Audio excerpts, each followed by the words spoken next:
Hey everyone, and welcome back to my channel. Today I'm going to be talking about the Wuthering Heights trailer. I've seen it several times and I showed it to my sister and she was baffled by it as well, and she was like, you need to talk about this because I am a nerd and I have things to say.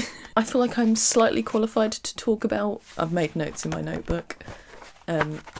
Lots of notes. I feel like I'm slightly qualified to talk about Wuthering Heights because I have read it twice. I mean, granted, there's probably some nutters out there that have read it 100 times. Both times I was actually forced to because it was on my curriculum for school. So once as a teenager, doing it for GCSE, and then a second time for my degree. So I kind of have analysed the book and understand the themes and the ideas that Bronte was playing with in her story. So yeah, I want to talk about the trailer. So I've made notes, I've watched it and paused and said things. So my first thing is, opening shot looks like fucking CGI. Why are we CGIing the beautiful Yorkshire moors? Why? Later on in the film there are shots, there's one shot of Heathcliff pensively looking out over the moors and it looks real, but this early shot, dark, dingy landscape of the moors, and it just looks unreal. And I think that's just the theme of the whole trailer, because it's just everything is unreal in it. Yeah, and then basically for the rest of the trailer there's hypersexualized imagery all over it. So there's kneading dough suggestively, touching sloppy eggs, because that's sexy of course, and perhaps my favourite one, and one that literally outraged my sister, and basically the fish. Finger fucking a fish in the mouth. What? Yeah, so that fish now lives rent-free in my sister's brain, and yeah, it's just odd, isn't it? Obviously, I guess the idea is sensory seeking, and just sort of the idea of lustful tendencies and thoughts and not being able to play them out in real life. But in this trailer, she gets to play them out. Is it a dream? Is it a fantasy? Who knows? Obviously, this is just a trailer, so as to how the movie actually plays out, not too sure. But I've watched both of Emerald Fennel's films, Promising Young Woman and Saltburn, and she doesn't leave things to the imagination or deal with subtlety. Everything's in your face. So I doubt that this film's going to be subtle at all. I mean, it clearly isn't going to be with the trailer. Then in terms of the interiors, there's some very surreal looking sets, like this blood red floor that you see. There's another one where there's tangled beads draped from some weird things on the wall. I don't know what they're called, little statuey wall hanging sconce things. I don't know. So it's just, the interior design's a bit strange. Again, leaning into this unreality of this whole movie. And it's strange how you've got these upper class people, the Lintons, and their house just looks a bit tasteless. I mean, okay, yeah, there's no affording taste, but generally you would have your house a certain way to portray, it's like an extension of yourself. So having gaudy interiors doesn't fit with the whole uptightness and properness of the Lintons. Another criticism is there's not enough shots of people being sad, miserable and wet on the moors. There's one shot, but they look like back when they were kids getting drenched. I mean, I don't know, it feels it's not really delving into the fact that in the book the moors are another character. It's a representation of inescapable misery, sort of an elemental, just also what it represents. So I'm going to quote one of the most iconic quotes from Wuthering Heights. I don't know it off by heart because I am not that cool, so I've taken a screenshot of it. But this is the Wuthering Heights I want here. So it's, my love for Linton is like the foliage in the woods. Time will change it. I'm well aware as winter changes the trees. My love for Heathcliff resembles the eternal rocks beneath, a source of little visible delight, but necessary. Nelly, I am Heathcliff. He's always, always in my mind, not as a pleasure any more than I am always a pleasure to myself, but as my own being. But everyone in this fucking trailer, they're just seeking pleasure. Touching each other, ramming fingers down throats, groping each other. There's no pleasure in the story. She's miserable. Kathy is miserable because she loves two men. And Linton is the right choice for her by societal standards.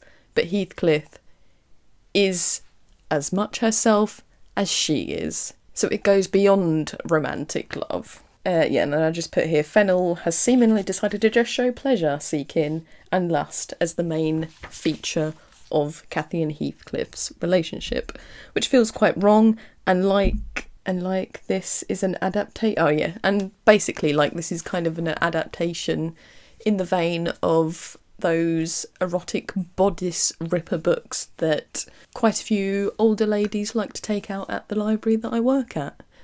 It doesn't really fit with Wuthering Heights, because Wuthering Heights is a complex story of race, power and societal standing.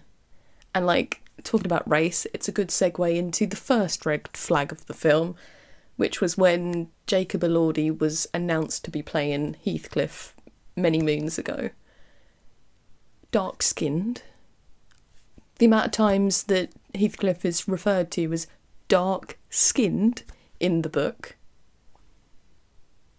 And then what makes it more puzzling is that Shazad Latif is playing Linton. So we've swapped the idea of the foundling being of ambiguous racial origins to making Linton a blonde, white man, an image of higher class society of that time.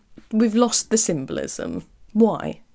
One thing I will add is I actually do quite like the casting of Hong Chow as Nellie.